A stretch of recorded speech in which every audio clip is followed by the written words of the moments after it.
Coming up on Guys Talking Sports, it's Geno time as we talk about Geno Smith, but of course with the New York Jets. We're also going to talk about NFL players, some of the NFL players. Is it really time for them to maybe consider giving up some of the things that they do outside of the NFL? Got a full panel today with Earl Ross and Adrian Catwell, and that's coming up now on Guys Talking Sports.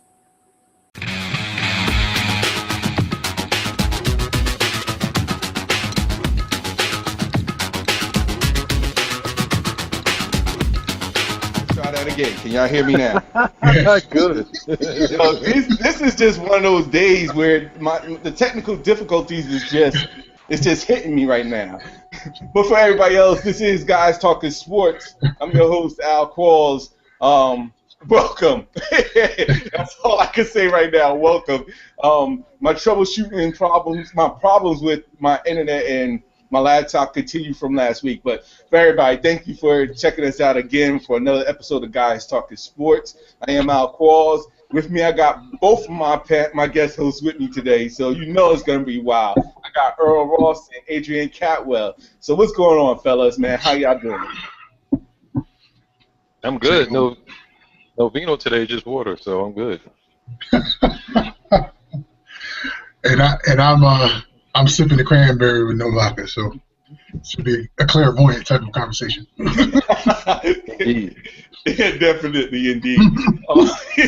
So we're just going to get started and just going to jump right into it. I mean, I got an unsweetened tea, so it tastes bad. Like, I didn't even know it was unsweetened. And when I first take, you know how you first take a sip, you thinking that there's enough sugar in it, and it's just disappointing. I'm not even going to get into that because I could just rant about about the tea. But let's just get into some sports. That's what we're here about. So we're just going to jump into it. I know everybody's been talking about it. All the sports media have been talking about it.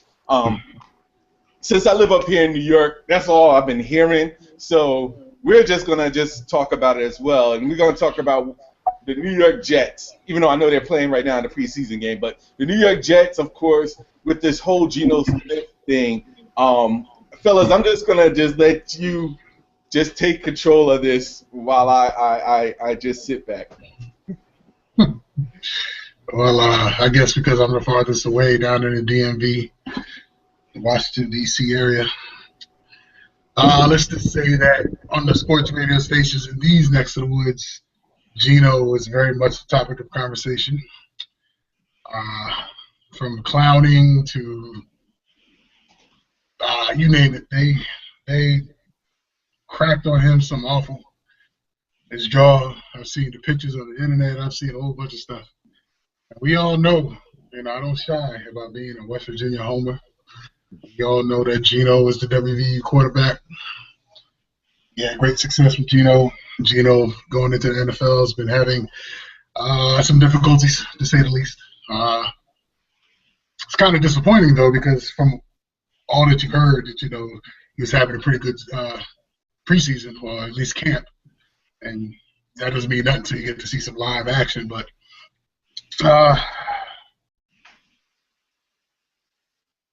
if all of this is about $600 and $600 in the NFL locker room, even if you are the lowest paid NFL player in the locker room, that $600 has to be no different than maybe $60 between all of us. And you, my boy, y'all my boys, I'm not going to say that if you came to me, or if I borrowed $60 from y'all, or vice versa, and we had an agreement to say, hey, you want to have my money, and say, yeah, I got you, and then, something happens, whatever, I'm not going to co-cock you and break your jaw over $60. So, I don't know, maybe it's the ethics, maybe it's, they say Geno is smug, and Geno got a little arrogance to him, or whatever. I'm hearing reports now that he's not very well respected in the locker room. My thing is, and if that's the one thing I can't stand about sports, we got all these sources who claim X, Y, Z. If you could talk about it, be a man about it, say who you are. It could be that 53rd dude on the roster that you don't even know, or whatever. You know what I'm saying? If it's a starting wide receiver, and it might have been taken out of context. We don't know, but you got all these cowards out here to say all these different things. Now, mind you, I'm not defending Geno. I don't know the situation. I can only go by what I hear. But to do what he did over $600, Geno shouldn't have put his finger in the face. I don't know. This is bananas. Yeah, I mean, for me, from the South Jersey / Philly area, I mean, I'm hearing about all the clowning from Philadelphia Eagles' perspective, but this by far was just crazy. I mean, dang, dude, duck. But did he even know he was about to get hit? No, the reports are saying that he didn't he didn't expect to get hit. The reports up here are saying that he was being smug about it. He was in his face, like pretty much saying, and I'm just paraphrasing from what the reports I'm getting. It was just like you wasn't going to do anything. You're not going to do anything about it, and that's where the punch came through. So. At least that's from what I'm hearing. I'm not saying confirming anything. That's from what I've been hearing, especially from the media today. So. Yeah, what's the old verbiage? You let your alligator mouth get your hummingbird ass whipped. And that's exactly what happened. You never know. Geno might get some of them South Florida boys to come up to Buffalo. Personally, I want to know was the hit worse than when Chris Childs two-pieced Kobe Bryant years back? I wish there was video to see whether or not how bad it was, if how the punch was thrown. But I do have to admit, it's just funny how this situation happens with the Jets. Out of all the teams, it happens with the Jets. It seems like they just got past the Rex Ryan era, where there was a lot of stuff that was going on, and it seems as though some things never change in the organization sometimes. So. Yeah, I mean, the reports is like, $600 for, a failed appearance. There are some mitigating circumstances, but still, I mean, you've been there in camp for 2 weeks. You see, dude, you're going to ask for his money if you told him yourself that you're going to pay him the money back. But outside of that, I mean, well respected must be the thing, because would you see a fourth rounder linebacker score up and sock Tom Brady in the grill, or Aaron Rodgers, or anybody like that of that stature? But here's the thing. But here's the thing about that, because I understand the comparison, but you can't compare Geno Smith to the likes of Peyton Manning and Tom Brady, because he hasn't even reached that level yet. Yeah. I mean, so he is not going to get that respect. I would love to hear, and media people have been comparing it, to those type of quarterbacks, but he's far from. He was the last. I think he was the last the last quarterback in passer rating. So, the thing is that it should be compared to people that are in his tier. So you'd like to see if Johnny Manziel got snuffed in the locker room with somebody come defend Johnny Manziel. Yeah, somebody like that, or maybe like Teddy Bridgewater, since he's starting the Minnesota. But Bridgewater getting respect because the offense in Minnesota is played to his strength, and he excelled in that. In Geno's case, they never played to Geno's strength. They tried to take a dude that was a one-read type of passer and train him to coach him up to be a West Coast type passer, a QB. No, I don't get me wrong. I do understand that. I'm just saying, the way media was trying to compare his respect level to the level of Peyton Manning and these top tier quarterbacks. I think that's a little bit too, that's why I'm saying they're quarterbacks that's not on his level, but that's in the same tier as him, where it would be much more of an accurate comparison to the top tier quarterbacks. Of course, any top tier quarterback, the people are going to respect them, regardless, because of what they've done. I just feel as though that there's other quarterbacks in the league that they could compare Geno Smith's respect to. Well, yeah, he has to earn it, and at this point in time, he hasn't earned that level of respect yet, based on, the offense that was built around him. Which, like Adrian said, they really didn't build the offense to tailor-made to his strengths. So, Right. and so Right. then you're not getting overall respect from your teammates because you haven't won or haven't really done a whole lot. So yeah, you're going to get decked by a fourth rounder. Yeah, My, but my, my biggest thing is, um, I was on Twitter and I follow a cat by the name of Anthony Beck. Anthony Beck? Yeah, I believe that's his name. He's a former tight end for the Jets back in early 2000. He played with Tampa Bay and a couple Arizona, I think. And he went on and gave his take on the Geno situation. And this is a dude that's from Philly. He does camps in the Philly area all the time. And he says he's gone out and paid for people's flights, and for whatever reason or for whatever circumstance, folks couldn't make it. He said, he ate the cost of the flight. Now, mind you, Anthony Beck been in the league for about 10 years. He accumulated some dough. Don't know when if he was doing these camps while he was playing, or if it's just something that he's been doing since he's retired. But he said he's been doing it for 10 years, so I know he hasn't been retired for 10 years. It could possibly he could have been retired for 10 years. I don't know. But either way, no, because he's only like 35, 36. So he was probably playing. But either way, he said he bought tickets, had players that were supposed to come in, couldn't come in, and he said he ate the cost. He was like, those players didn't owe him anything. You know what I'm saying? They volunteered, but they couldn't make it. And he never took it to the extreme of to say that I need to go hounding somebody for some money. Now, the DC media out here is saying, well, Geno must be broke because why is it that he couldn't give him the $600? Now, Geno didn't sign no rich contract. I know he signed a $2 million contract or $3 million contract or something, not too extravagant.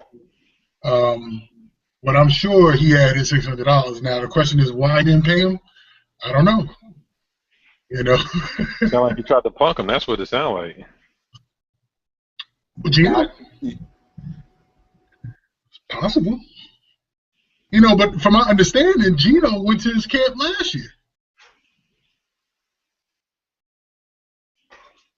I at this point, I feel as though I agree with the whole concept. I mean, I don't understand the fact that why they said it was like a couple of weeks. So, like, from a business aspect, I don't know, like you said, I don't know if it was trying to be a punk move or not, but from a business, if there should have been some type of arrangement or some type of conclusion to this way before this got escalated to where it got to. I mean, like, there should have been, and not just like being as, football players and being, I don't know about the code or anything like that, but from a business aspect, or if you're trying to get the respect from your players, you gotta be like, I gotta at least talk to this dude. And from what I'm told, Geno did try to reach out to the guy, and that never came about. So I don't know. It's just so much. Like you said, the media right now. It's just so many stories out there right now. I just don't know. I don't know. But it's funny, and it's funny that when they released him, so I know that that Rex Ryan ended up signing him in Buffalo. So. Oh yeah. Yeah, that's the craziness right there. Well, that was one of Rex Ryan's picks. So hey. But here's the crazy part. They said, dude, when he was in high school, he didn't play that much. Only got recruited by one school. I think it was Louisiana Tech. He took the scholarship. I think by his senior year, he ended up being All-Conference USA. But during college, he punched a cop. So it's obvious. Yes. Yes. He's hot-headed. Yes. He does. Yes. He struck a cop. Yep. So it's not like the dude is a saint. So obviously, you know, you got some dudes that can sit there and control their anger or whatever. They can suppress it. Don't necessarily want to be that type of confrontational type of dude. But in the same sense, something he must have like trigger words or something that just was like he heard something and it just automatically snapped, and he just went and dead Geno. You know, and it No, was unfortunate. But they, like I said, I think they, like I said, and like there's so many stories about it. The stories I was getting was that Gino was in his face saying that you're not going to do anything in regards to, you know, whether I give you the money or not, you're not going to do anything because of. That's why I think a lot of people saying he was being smug because he's like, yo, I'm a first string quarterback, like, you know, you're not going to do anything to stop that. So. I think right now the point of the matter is that I think both parties is at fault with this. More so, I mean, unfortunately, the guy lost his job and actually he lost his job by punching him in the face. But even though he got signed to Buffalo, but the point I'm making is that you know you can't. I mean, everybody has to be handled differently, and obviously this was mishandled in all directions from both parties. Right, right. Yeah, I mean, now I guess what's going to be his new nickname, Glass Jaw or something, or? No, oh man, you should see the memes that's out there. They put, matter of fact, they did one with Mike Tyson Punch Out. So that's when you said that kind of brought up. They put Geno's face in Glass Joe, and they're showing Little Mac knocking him out. You know how they do their doo doo doo. Yo, they did a full meme of that, yo. I thought that was hilarious. I kind of felt bad, but I couldn't stop laughing at that. You should see it on the internet. It's out there. Oh, there's tons of crap out there, man. Tons of it. But I'm looking at the score of the Jets game now. The Jets are losing 20-3. Well, they got Bryce Petty. They got Bryce Petty in there right now. I mean, he's been in there since the first quarter. So well, might as well put him in there. Huh? I said, might as well put him in there, see what he can do. Yeah, Ryan Fitzpatrick was in for like one series, and that was it. They probably learning from Rex Ryan's mistake, and not putting no more starting quarterbacks in for the rest of the preseason. Remember that whole thing with when they put Marcy back up in the game. Oh, Sanchez and Marcy Sanchez. and hurt his shoulder, and that propelled Geno to the starting position, which Geno never should have been starting quarterback that year to begin with. But hey, you know, you can only blame Rex for that one. You know what I'm saying? But it don't matter who's in their game right now until they fix up their offensive line. At this point, it's not. It doesn't matter. And to be honest, I think a lot of people is giving Geno a bad rap before he even started playing the game, and I'm talking about as far as his passing is concerned. Like a lot of people is already saying like, you know, this is a good thing, and this is what I'm hearing from like you know, from the fans. Like the fans are saying like, yo, this is a good thing. It's a blessing in disguise because now Ryan Fitzpatrick, who should be starting anyway, who is a better quarterback, he'll get us, you know, up and running, and then we'll take it from there. I mean, I'm like this. Ryan Fitzpatrick, come on.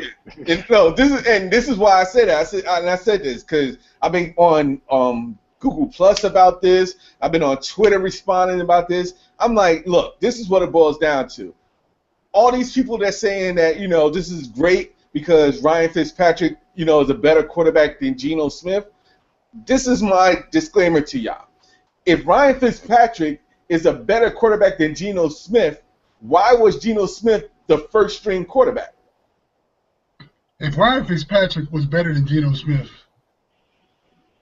if Ryan Fitzpatrick is that quarterback, why isn't he starting somewhere else in the league, period? Exactly. Call a spade a spade. No, and this was like a lot of people like this is what I don't get. Like, unless you're telling me that the Jets was making a huge mistake starting Geno Smith over Fitzpatrick. And the Jets know they've been at the practices. They understand. And it was just amazing that fans was like, no, Fitzpatrick should have been starting from the jump. he should have earned that spot if that was the case. And like you said, if he was really that good, he wouldn't be a backup quarterback. He would have been starting on a different team. So, to Jets fans, I really have to say this because y'all counting your eggs before they're hatched, and it's like y'all already written off Geno Smith because of past experiences. And if this was the middle of the season, by all means, and if he was really bad, by all means, y'all have every right because y'all seen him at work. But it's only the preseason. Like he haven't even played a series yet in a preseason game, and yet y'all already deeming that Fitzpatrick is better than Geno Smith. I think y'all need to wait until both quarterbacks is out there before y'all make a comparison like that. Don't base out of the past experience because truth be told, yeah, Fitzpatrick can probably play better in this season, but Geno Smith had to be the starter for some reason, for something. So for all Jets fans, and I don't know, I'm probably gonna get hate over this, but just take a step back before you start saying that Fitzpatrick is better or they should be starting Petty or anybody over Geno Smith. Y'all have to see the games first and analyze the games first before y'all make that comparison. Yeah, did they see him? Yeah, did they see him back in Houston or back in Buffalo or Tennessee? I just found that amazing that they was like, yo, Fitzpatrick he's gonna do great. I'm like, dude, y'all haven't watched any NFL games about this guy. Well, he's a better and this is what the argument I'm getting. Like Fitzpatrick he's not good. He's like average. He's not even average. He's like a C type player. But everybody's like, well, he's still gonna be better than Smith. I'm like, but y'all haven't seen the progression, and that's why I said if he was better than Smith, he would be starting. There would have been no question. He would have been starting. Smith would have been on the bench. Obviously, they see something that we didn't see for that to happen. They just don't like Geno Smith. That's what it is. And to be honest, I really believe that's what the issue is. Like they look at Geno from the past couple of years with the Jets, and they figure he's a bum. They figure that they need to get rid of him. And I'm like, yo, everybody's given a chance. And, to be honest, I'm not saying that I defend Geno Smith by any stretch of the imagination. My point is that this is a new season. Give that person time before you start saying, okay, this is a complete wash. He's no good. Bench him, whatever. That's the only point I'm making. Man, look. Here's the deal. Everybody saw what Geno did his senior year at West Virginia, putting up them crazy monster stats. At one point, he threw 20 touchdowns without throwing an interception in the beginning of his senior year. All this wonderful stuff.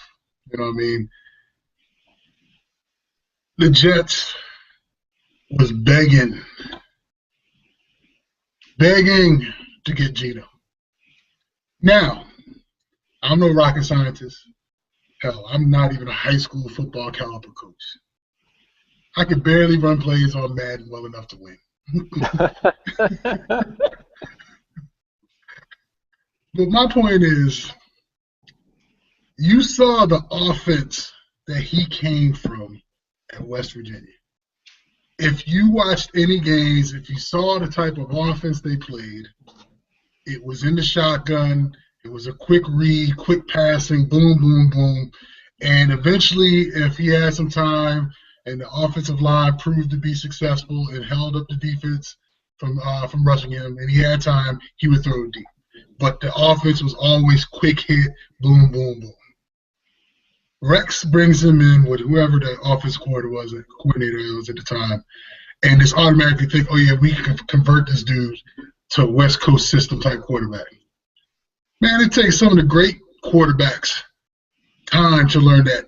Andrew Luck is successful running the West Coast offense in Indianapolis because he played that type of an offense when he was in college at Stanford. So he came into the league, had decent receivers, had a decent O-line, and he knew, and his father was an NFL quarterback. And, Oliver Luck played in the NFL for X amount of years. Granted, he may not have all been that great, but he was a pro quarterback. So he had somebody, the tutelage there, to show him how to play the game. How do you expect a dude to come in and play in one particular offense in college. He put up prolific numbers, but didn't want to convert him to be this type of a player. Now, I'm not saying he can't read defenses. Obviously, he had a hard time reading defenses because he threw multiple interceptions all the time. Okay. But why not try to tailor some of the offense to his strengths? Why is it that Minnesota, when Bridgewater got the opportunity, they're like, look, dude, we saw what you did at Louisville. Let's try to incorporate some of the things and the reads that you had at Louisville over in Minnesota. Well, he had a little bit better go of it because you didn't have AP for the entire season, so it was Teddy Bridgewater. That's it. But he also had a pretty decent offensive line, and he had decent wide receivers.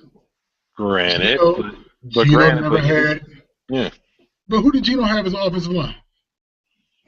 When the Jets went to the NFC Championship, the AFC Championship them 2 years in a row, what was their primary offense? Ground and pound.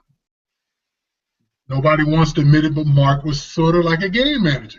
But he made big throws when he needed to make big throws. Okay? After them 2 years of successful runs to the AFC, what did they do? They started losing their offensive linemen. And the only one that stayed behind was the Brickenshaw Ferguson, I believe, and Mangold. Mangold, yeah. Out of an offensive line who was dynamic them 2 years they went to the AFC Championship.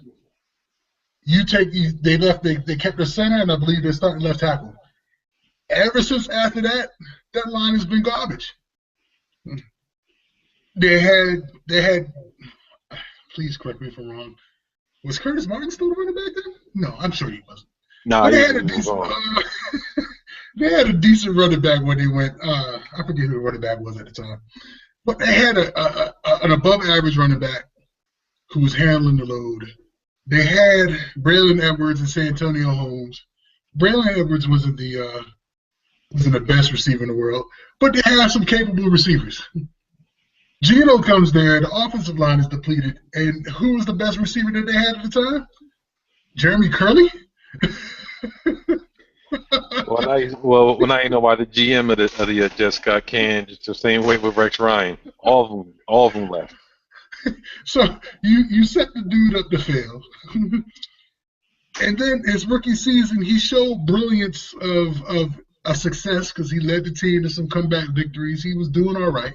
He was still playing poorly, but he was doing okay. And he took a step back the second year because, I don't know, he just regressed. There's no other way to say it. You know, Jason Morrow couldn't live up to the hype as the tight end that they picked up.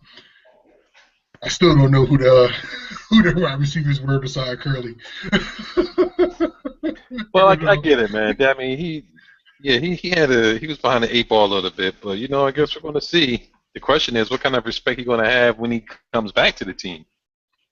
But the beautiful thing about this is he got a broke jaw. Well, he can't say much. He can't say much.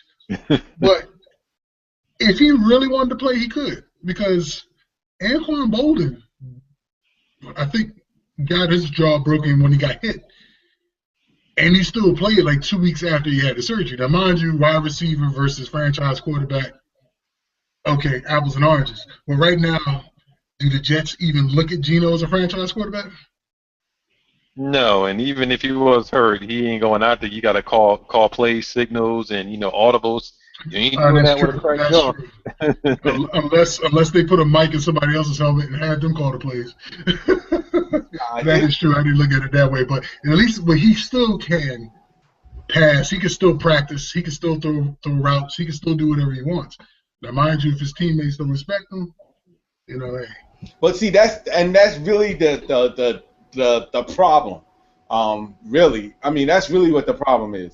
And like you said, I think, to be honest, maybe this will humble him to work on, to get that respect back. Because even when he got his jaw broke, none of his teammates came to defend Geno Smith at all. Like there was actually saying it was two kids that it was like No one didn't come to the defense and say, yo, this dude that punched him was completely wrong. You know, you can't punch. Nobody didn't even come to defend him. So I think that sells a lot. Like, nobody didn't even come to, like, you know, pull him off or anything. They, you know, it seemed like it just happened, and it just was like, oh, well, you know, they're fighting. So it was like they were just chilling, just watching it. Like, oh, well, it happened. So I think that he's going to have to earn. I think, hopefully this is a wake-up call, because right now it seems as though the players don't, you know, they're like, yo, he's out, it's whatever. Like, there's like, if it happens, you know, we got other people. It's like, they're just saying he's just another player, not a first-string quarterback, not the starting quarterback. He's just another, you know, player on the team. So. And that's cool, you know what I'm saying? But here's my thing. If, I guess, a perfect ending would be Geno is out 6 to 8 weeks, however long he's out. He misses all the preseason. That's 4 weeks. So say he misses the first 3 games of the regular season. He comes back week 4. And say whatever, the Jets are like 1-3, 1-4. And he comes in and has a command of the offense, and the Jets start, then what? Then all the media pundits who were saying that this and that, and then all those sources who say he wasn't, well, excuse my language, he wasn't crap. But then they were going to say, well, you know, Geno's not that bad, you know. But I just hope that the situation humbles him, and then he could turn around and possibly have folks eat some humble pie. You know, yeah. That would be the perfect world. I agree with that, because the fans do need it. I know. And not that I want to talk about Geno entire night, but I didn't get a chance to segue into your boy Alden Smith last week. 49ers, ex-49ers, man. What the world? Yeah, ex-49er, and your Giants is calling saying they might sign him. So that's some thing. Hey, the Mars ain't gonna put up with that. I would be highly surprised if the Mars will give him a check. But what in the world is going on with the 49ers, man? Dude, talking about the Jets is bad. The 49ers is a hot mess over there right about now, man. I'd rather talk West Virginia football over the 49ers. I was about to say, I don't think Ace want to talk about San Francisco right about now. Oh, dude, where does one even begin? Well, you still got your boy Superman up in there. Yeah, but okay, Cap did well what would be his rookie season, and he did well his second season. He regressed like hell his third season. You know, they say he was hurt or whatever, but we'll see. Like, he lost a lot of talent. I mean, when you lose Frank Gore. Well, Frank Gore was his 11th year. You know, I mean, you're happy that he got 10 good solid seasons out of him. It's hard to get a running back to give you 10 good years. So I could see letting Frank Gore go. You know what I mean? And not like Michael Crabtree was some sort of world beater at wide receiver that you could see, okay, he left to go somewhere else that, you know, you're really crying about that. And where did he go? He went to Oakland, which I think he'll do pretty good out there.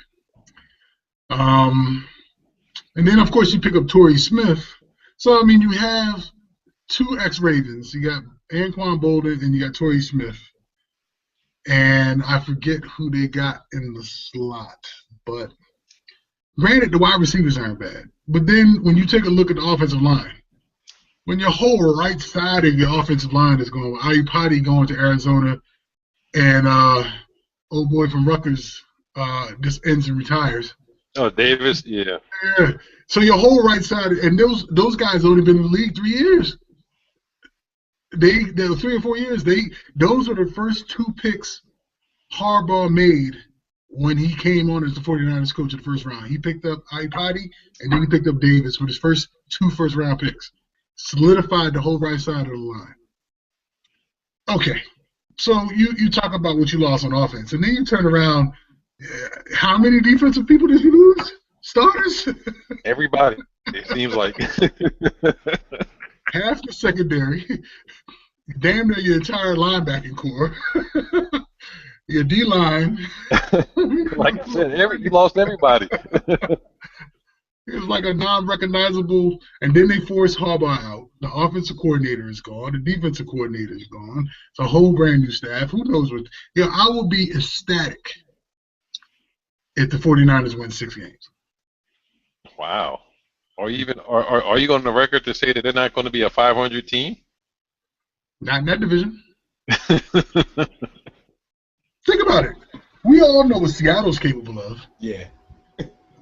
Arizona won 10 games last year with a turnstile type quarterback situation. Yeah, that was messy over there. Real messy. They ran out of QBs by the end of the season. That's why they faltered. Right, but they were still winning. It just sucked that 10 wins wasn't enough to get them in the playoffs. And then you got St. Louis, which is the dark horse. They got Nick Foles at QB. They picked up, I want to say they picked up Todd Gurley in the draft to be the running back. They got a fantastic receiving core with Britt, Tavon Austin, Stedman Bailey, and that one cat, I can't think of his name. The defense was high-powered last year. It was very good. I don't see the 49ers at all hanging with anybody in NFC West. No, the NFC West is going to be, I think, it's going to be probably, I don't want to say it's going to be I'm not want to say it's going to be the toughest division in the NFC, but it's going to be right up there. Dude, I mean, they're getting as healthy as the Arizona Cardinals, quarterback. I can't think of his name. He's coming back from his ACL surgery. He had just signed that big contract, and the next day he goes and tears his ACL. Palmer. Yeah. And he was always a good quarterback from way back when. So, now you got Palmer running the show. You got Nick Foles, who under Chip Kelly was a pretty good quarterback. So I guess now we'll get to see the type of offense that he's running. Is he the same type of quarterback that can, put in work under a different system other than Chip Kelly's system? And personally, I'm glad he's out of Philadelphia from a Giants perspective, because he was actually not that bad. So if you look at it from that perspective, if Nick Foles, who was supposedly too slow, too this, too that, to run Chip Kelly's offense, he went out and picked up Sam Bradford? I was very happy about that. What does that show you? Let's take a moment and discuss that for just about a couple minutes. That it took Sam Bradford, who's had multiple knee issues, who's not even as mobile as Nick Foles, and he believes that with his offense, he could plug that joker in and still spit out the same type of offense that he did the past 2 seasons. What does that tell you? Either that he is cocky and arrogant as hell, and that he has a leg up on everybody else in the NFL, or he's just the dumbest dude ever to get his squad. Either he's very, very smart, or he's very, very stupid. Only time will tell. And I mean, I didn't get that, and nobody in Philadelphia got it when they traded for Sam Bradford. I mean, I just laughed the entire week because it was just too comical. I mean, the highs and the lows in Philly when they were doing their stuff. Why would you bring in Sam Bradford with 2 bad knees? Mm-hmm. And then who's second? Mark Sanchez, who was not that bad, but he's not great. And then behind him, you got who? Tim Tebow? But think about it. Think about what you just said. Mark Sanchez in that offense was not that bad. He was not that bad. He is in the Jets organization was a laughingstock. He took Mark Sanchez and made him look like a world beater for about 3-4 weeks. Hey, he toasted Dallas on Thanksgiving. I remember being right in that game watching that one. Yo, I was this close to picking him up on my fantasy football team. So what does that tell me? It tells me that Chip Kelly has an offense where, as a quarterback, I want you to just make one read, throw the ball, and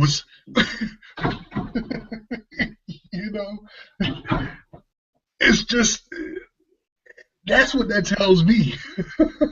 Well, look what it's telling you. I mean, he was willing to, let's call spade a spade, because there's conflicting reports about what he wanted to do, but he was willing to give up a chunk of his picks and people to get Marcus Mariota, his boy from his old college days, to run his offense. And what And was the that offense? tells me that he was willing.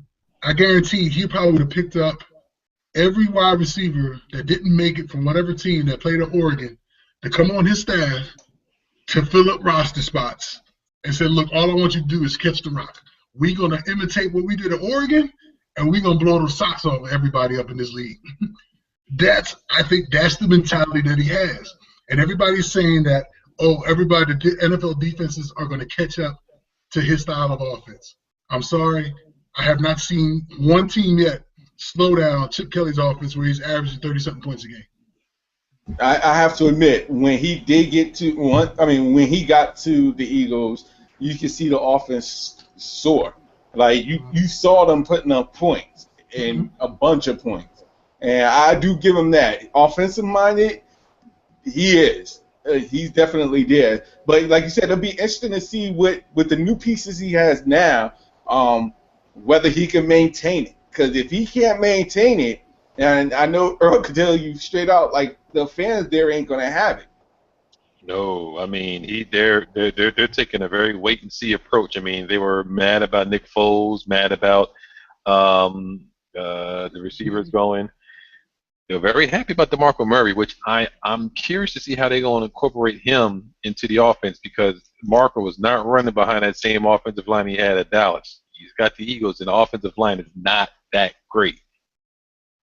But so are you saying that Shady was the reason why the run game was the way it was, because he was this quick twitch and quick with the hips and can? No, I think he didn't like the fact of how he carried the rock and was susceptible to fumbling at the wrong times. That offensive line, was above average. It wasn't great, but I mean, you're taking a running back that flourished behind a massive offensive line in Dallas, the best offensive line in the league at that time, and putting him behind an offensive line that's not nearly as good, and then putting more of an offensive-minded squad where, you can just hand up rock off to DeMarco, and you're going to get your touches and get your yards. He's not going to have as much yards as he did with Dallas. He's probably not even going to have as many touches. He might get more catches out the backfield, but it's going to be curious to see how he runs it. Well, I look at it as Chip. The way I heard it was the fans look at it as that wide receiver that he drafted in either the first or the second round that came out of USC as a sleeper wide receiver. And you have to understand Chip's mindset, because Chip, being played out in the Pac-12, knows all the personnel out there. And I'm sure his boys back in Oregon is giving him a whole bunch of tips about all the top prospects, all the speedy guys that play in the Pac-12. So he got some aces up his sleeve. I firmly believe that Philly will not lose a beat with Sam Bradford, DeMarco Murray. We'll see. We'll have to see this one. I'm not saying they're going to win a Super Bowl. I'm You're not making saying a lot of bold picks right now. But I'm saying that offensively, I don't think they're going to miss too much of a beat with Foles, with Bradford being their quarterback over Foles. If Bradford is actually going to be the quarterback, because right now in Philly, they saying Mark Sanchez is looking really good. So what does that tell you? Bradford hasn't been clear for full play. He's just been clear for just practice. No. But what does that tell you? Mark Sanchez is in the right system. He's in the right system. Hold up. Let's get this straight right now. Mark Sanchez, he's in the right system right now, okay? But any system where he is right now, any system outside of Rex Ryan's system right now is the right system. Let's just call it like you see it. Mark Sanchez was not in a great system when he was with the Jets. Now he's free to open up and be more, more of a passer. Different. This is a different system driven for a quarterback than it was when he was with New York.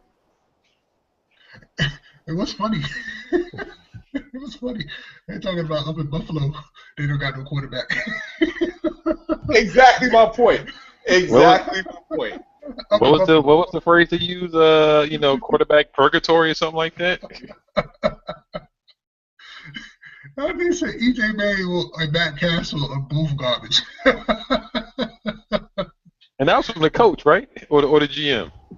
Oh, dude, I don't know where I heard that from. But I was about to say, who said that? That's what I want to know. It was somebody from Buffalo. It was somebody from Buffalo said, I think it's either the coach or the GM. They said that they got garbage QBs. They won't be able to get one because their record won't allow them to get a top QB. Oh. Again, that's exactly my point. Any quarterback that goes up to, and I'm sorry, but it's just a proven fact with Rex Ryan. Any quarterback is going to have trouble. That's why I was curious to see what Geno Smith was going to be able to do this preseason and this offseason. I mean, in this season, outside of what Rex Ryan's era, because that will show me whether or not if it was really Rex Ryan or if it actually is Geno. Like you said, DeMarc Sanchez is a perfect comparison.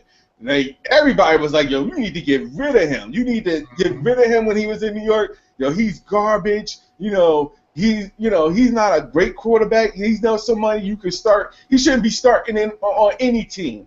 He goes from New York to Philadelphia, and in those past 4 weeks when he got into actually start, he was the man. Like people was like, yo, this is a different Rex Ryan. Like I heard people like media was saying like how he completely 180 from he learned the system down in Philadelphia. It's not just about that. It's just that the system that was in place under Rex Ryan's, being the head coach doesn't work for quarterbacks. It never has. Or at least as far as I know, it never had. Never picked the right offensive coordinator. If you gotta, a sign of a great coach is a coach that will sit there and adapt to the personality they have in their squad and recognize that, okay, this quarterback ain't a West Coast quarterback. And I understand that as an organization, we don't necessarily want to have a running quarterback, but we have to recognize that this is who we are. Just like when Tebow had his magical run in Denver. Now, mind you, that was some ugly football. but dude won, and they played to his strengths, and they won. But the reason why they got rid of him in Denver is because they felt as though, as an offense, they would have to completely retool their whole offense to sit there and play to Tebow's strengths, and that they figured that defensively they would have caught up to Tebow and shut that down because he's so one-dimensional. But not only that, they was going after Peyton. So, like, I mean, like you were saying, but if you're going after Peyton, you might as well, there's not even no comparison there. That's true too. That's true too. He got a bad deal out in Denver. But you got to give props where props is due. It was ugly style of football, but when it came down to it, when it came to crunch time and it came down to Tebow making that last minute drive to win the game, he won every time. And won their first round in the playoffs too. Now, mind you, it was a quick slant and dude did the rest, but he still had to complete the pass. And that's and that's what makes it so like amazing. Like and again, and I hate to keep going back on Rex Ryan, but when you have that situation, and then they bring him over to New York, everybody's like, oh, we're gonna be, it's gonna work the same magic he has. It's gonna transfer over here. It doesn't work that way if the system doesn't match to the person's strength. Mm-hmm. And the focus was always on defense. The focus was never on the offense. You put that perspective on the offensive coordinator, but in that reality, you pretty much had control of that whole offensive well. Like you didn't. I don't know if the whole thing was that it just didn't work under Rex Ryan. Any quarterback that was there in Rex Ryan's era with the New York Jets was bad. So, like I said, that's why I'm curious to see how this season will turn out for the New York Jets. Not so much that I'm a fan, but just how different it's going to be between, this era and the Rex Ryan era of old. Yeah. I'm definitely curious myself. So, side note, just to let you know, I'm watching another score. Green Bay is leading New England 15 to 11.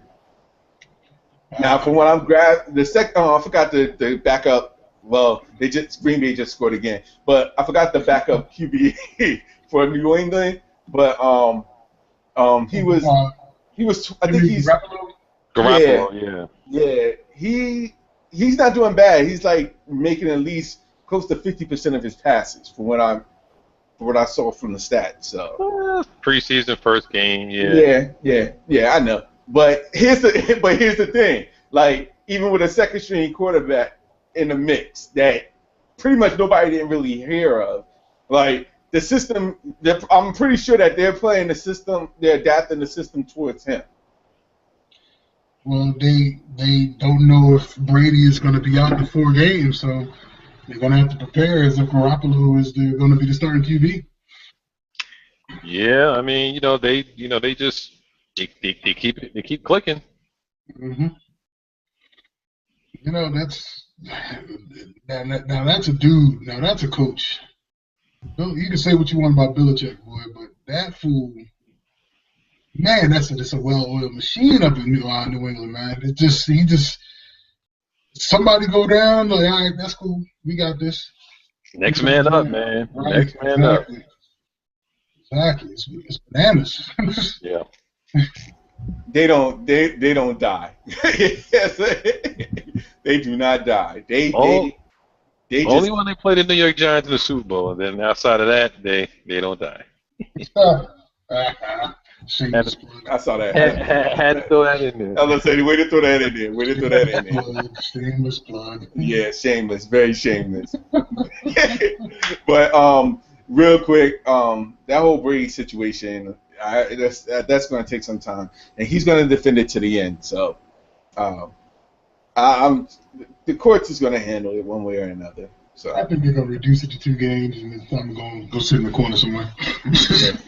I agree with that. Side note, the Sheldon Richardson thing. How many games do you think he's going to get added on to the 4-game suspension he already has? He's probably going to play for the rest of the season. I ain't think about that. And then some. Hold on, whoa, did I miss something? Sheldon Richardson, that's the Jets dude, right? Yes. Oh, because then he got caught speeding or something? Yes, correct. Now, he already had 4-game suspension because of the marijuana. I think they'll just tack on 2 more games and call it 6 games and be done with it. Oh no, it's a lot in there. He had the high-speed chase. Oh, with a gun. Beating the cops. Smell of weed, semi-auto in the car with the minor. Yeah, he's done for the rest of the season. Oh yeah, I forgot about all that. Yeah. I was giving him. I was thinking half the games, or at least 3/4 of the season. But I never really thought about going the full season. I'll be surprised if he doesn't get a full. Here's the thing, though, because they're going to argue the players' union. Of course, is going to dumb it down to So that's why I'm thinking they're going to dumb it down to at least 3/4 of the season. Yeah, they'll probably try to get it on appeal, but I think initially when the hammer comes down, once Goodell deals with the whole Brady situation, you're gonna bring the hammer on somebody for being as ticked off about the whole thing. Well, my biggest thing is, and I guess maybe it's just me, and I've never been in that situation, never having the God-given ability to play a professional sport, but. Man, these jokers just look at this as I'm talented. This is who I am. Like, dude, do you not understand that you're given a wonderful opportunity that 99% of the population in this? Oh shit, we can even make it better than that. 99.5% of the population, male population in the United States and Canada and Puerto Rico and wherever, don't have the opportunity to ever have that chance, and these jokers just take it for granted and just do some of the craziest and dumbest things. Just throwing money away. I don't either, and something has to be done because this is way too many knuckleheads, on both coasts doing the most ridiculous things. So somebody gonna do something about it. They just getting out of hand. All right, so let me ask you a question. Do you think down the road, whoever the next commissioner is going to be is going to make fines and penalties harsher than what it is because of stuff like this? No, because you got to get stuff like that past the player association, and I don't think they're gonna really, go for that. They'll probably try to put it in there. I mean, they're Right. already, griping about how much power that, Roger Goodell has, and they kind of caved into that with the collective bargaining agreement. Man, look, let's step into a sport we hardly ever talk about. Let's talk a small splash about hockey. And my man Patrick Kane, I believe it is, having this issue up in Buffalo because he assaulted a chick or possibly had an encounter with a woman where she didn't want it, and now she's pressing charges. This Joker was just about to be able to cover EA Sports hockey video game. They pulled his joint. This joint is real, man. These Jokers, I don't know if they feel invincible. I don't get it. Hey, and it's not just males, because they still haven't done anything in regards to Hope Solo after they won after her domestic issues as well. That was real. It wasn't quiet, but it wasn't talked about. And that's my point. Like, no one has even talked about that yet. It's athletes in general. Yeah, but I mean, I guess you could put Brittany Griner into that whole situation too. There you go. But when you're talking about women abusing men versus men abusing women, man, that is a real fine line. It's real touchy. It'll never be the same level of punishment for a woman abusing a man versus a man abusing a woman. It just ain't never gonna happen. Yeah, that's a whole nother topic for a whole nother Right. discussion, and that's a very fine line. I totally agree. And it's unfortunate, you know what I mean, because nobody really should be hitting nobody. But then you got some of these entitled athletes, and I'm talking about males who think they're invincible and they can do whatever, and then they're going out here doing all this stuff, and the level of camera phones, videos, all this type of crap. People will record anything nowadays, you know what I mean? So you can't even, as somebody who has money and as somebody who's out there in public and is well known, you can't be walking around like the common man just doing whatever. You got to bring the party to you. You got to tell these people to leave the camera phones at the door. It's going to be under lock and key, and sign a confidentiality agreement, and then have nothing but ladies come through like Sean McCoy. That was too funny. You shut that down real quick. I can't hate on the man's ingenuity. Now, how he went about promoting it was crass, but hey, I'm just sorry. I ain't mean to put it out there, but I still find that funny. But go ahead, continue. I'm not gonna say anything else. Oh man, look, all I'm saying is, Joker's gotta be a little bit more smart nowadays. I mean, you don't know who's watching you. You don't know what's going on. You're a target because you got money. You got a little bit of fame. You got to be smart. And these jokers is just out here, the Ray Rices of the world, thinking that you can go in and do what you do in the elevator, not even thinking that, dude, there's cameras in casinos everywhere, in hotels everywhere. You just can't just be doing whatever it is that you think you're doing and you're not going to be seen. Dude. Hey, man. I mean, you think it's bad now. I can only imagine how it was, years back before these, smartphones. Imagine trying to cover the old Dallas Cowboys back in the early 90s. Dude. Yeah, exactly. I mean, I don't know where that whole mindset has to start as far as how they're talking to these athletes. I guess, I don't know if you start them in high school or they start them in college, because in high school there's only like one, two, three, a handful of kids from one team maybe going off to play D1 football or a D1 sport. And then in the locker room, there might only be a handful of another type of player to then make it professional. So then I'm thinking when they have these symposiums that they claim that they have for the rookies that come in, and even then you hear like at the NBA rookie symposiums, these jokers are smoking weed and tearing up hotel rooms. Like, what's going on? That sounds like that sounds. I don't know. It's the lifestyle. It's the lifestyle that the players lead sometimes, and you have to imagine the fact that they don't get that the stuff that they're used to do before they come into the NFL. It's like kept in a limit. Like it's kept at a minimum because of like whether they're in college. If they're in college, of course they can't do certain things because they'll get sanctioned by their head coaches or the NCAA. But when they get into the NFL and then they get that money, then it starts to get, with the cars or the houses, and that lifestyle starts to grow, and to the point where they feel as though, like just like the rest of their teammates, they could be invincible in certain ways in regards to getting away with stuff.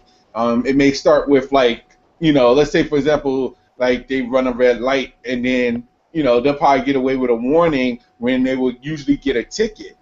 You see something like that sometimes, and they change your mindset and say, maybe I can get away with some stuff, or maybe I have the money to just go out and spend it the way I want to, and hit clubs and spend money on bottles and stuff like that. And that's how that lifestyle grows. After a while, you just be like, yo, we rolling out all the time. I'm bringing my entourage with me. We're gonna hang out and chill. And don't worry, I got the money, and I'm going to do what I'm going to do. And then that's where that mindset comes into play, where they feel as though that they could do anything that they want. Yeah, but I agree. Just like Ace said, where does that line start? Like, where do you teach them? Because I think once you get to college, I think it might almost even be too late at that particular point. I mean, Ace, you could probably speak well into it. I mean, you have West Virginia in Morgantown, pretty much as for better for worse, a college town, and the football was king. So I'm pretty sure that there was a lot of stuff that kind of got brushed under the rug or looked the other way, depending on how far these cats took it and how far they can go before someone says, I can't look away. They was probably getting away with a ton of stuff and just getting favors and benefits, skimming the line between NCAA rules and regulations, having parties, skimming the line between university policies, getting a hand slap or saying, hey, just don't do it again. But it's, the lines get blurred even then. I agree, man. And God forbid you're a Heisman Trophy winner. I mean, look at Jameis Winston. I mean, it got to the point where Florida had to be like, we can't look the other way anymore, dude. You just not giving us anything to work with. Right. That's why they was like, yo, you gotta go. Just go. Go to the NFL draft. Just go to the NFL. Just do what you gotta do. Just be out. So now he can act a fool down in Tampa Bay. But see, have you even heard a peep out of him? Like, nah. Give it time.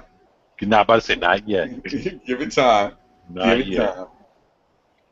And I think that's when, hopefully, that'll be when his wake-up call is. Like you said, he might have gotten away with a lot of stuff in college, and they probably let him get away with a lot more stuff. But it'll be interesting to see what he does in the NFL. Well, I don't know, man. I can only imagine if we had this sort of technology when we was in college, how things would have been. Now you kind of see how things unfold 20 years later. Like, ridiculousness, man. Just pure ridiculousness. And all we had was cameras. Exactly. Exactly. The occasional beeper. Exactly. Exactly. But I'm going to end it here. This is just like part one because it's already like we way past what I imagined to be the time frame. But I like to thank Adrian Catwell and Earl Ross for taking the time to talk about sports. Man, I really do appreciate you guys hanging out. Oh, no doubt. Appreciate It's it, man. our pleasure, man. Our pleasure. All right, No doubt. I'm gonna start. I'm just gonna go start with Ace. Just tell them where they can hit you up at, man. And you can find me on Twitter. My handle's at CatDaddy1963. Feel free to hit me up, need some feedback, tell me what's good, tell me I'm a West Virginia homer. I don't care. I'll say it myself. It's gravy. Going to be at the homecoming game, Oklahoma State. Go Mountaineers. Let's go. Also, real quick, shameless plug, EA Sports NBA Live 16. We brought the heat. Looking forward to it dropping on September 15th, getting that little free trial in. Keep the news coming. 2K, you might have seen your match. Okay, Earl. I'm just gonna let you tell them where they can find you at. You can find me in the club with a bottle of bub. Nah, you can hit me up on Twitter, JEROSS7. Same thing on Instagram, and floating around on Facebook. So holla at your boy whenever. All right, and of course you can find me at I am Al Qualls. Also, like to do me a huge favor. I'm on Al Qualls. I am Al Qualls on Twitter, I should say, and also on Instagram. I'm eliminating Facebook at this point, really trying to eliminate that. So just hit me up on Twitter. Also hit me up on YouTube as well. Hey, for those that commented on the videos, I really do appreciate you taking the time to comment. Also, if you can, do me a favor, subscribe to the watermark that's on the lower right-hand side. It's labeled GTS. I really do appreciate if you guys would do that for me. Also, I heard y'all comments. I heard what y'all was talking about as far as what type of things we need to talk about and covering sports, and I will respond to that. I will respond to also the questions that y'all have for me. I'm going to throw it to the panel the next time we get on, and we'll just talk and take it from there. But for now, you can catch guys talking sports every week. Until next time, this is Al Qualls. Till next week, I should say, and I'll catch y'all later.